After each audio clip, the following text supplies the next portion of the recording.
Finally tonight, this is Albert Einstein, the noted genius. If you doubt genius is hereditary, this is Einstein's third cousin twice removed, Mike Nichols, who died last night at age 83. The cause was cardiac arrest. Jim Axelrod looks at his genius as a director, writer, and comedian. The winner is Mike Nichols. If there was an honor for honors, Mike Nichols would have won it hands down. One of only 12 people ever to have won at least one Tony, Emmy, Oscar, and Grammy.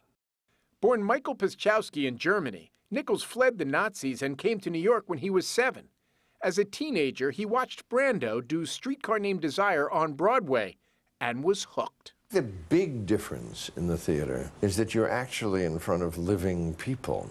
You are connected. You are communicating with them. He connected like few ever did. In late 1966, he had 4 hit shows on Broadway at once. His first Tony for Best Director, 1964, Barefoot in the Park. His last, 48 years later, for Death of a Salesman. A salesman has got to dream. It goes with the territory. Thank you. It's really okay. Before he was a great director, he was a great performer, teaming with Elaine May to satirize the conventions of American culture. You can stand it. You married me for it. But directing was where his genius could take its full sweep. Mrs. Robinson, you're trying to seduce me.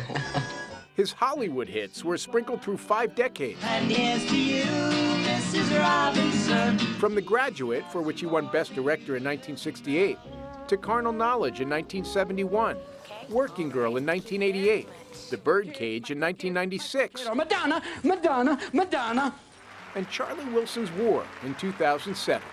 That's the nice thing about making a movie is that if you're lucky, if it's any good, at a certain point it jumps in your hand and is alive and pretty much begins to tell you what it wants. He was married 4 times, the last to ABC's Diane Sawyer for 26 years.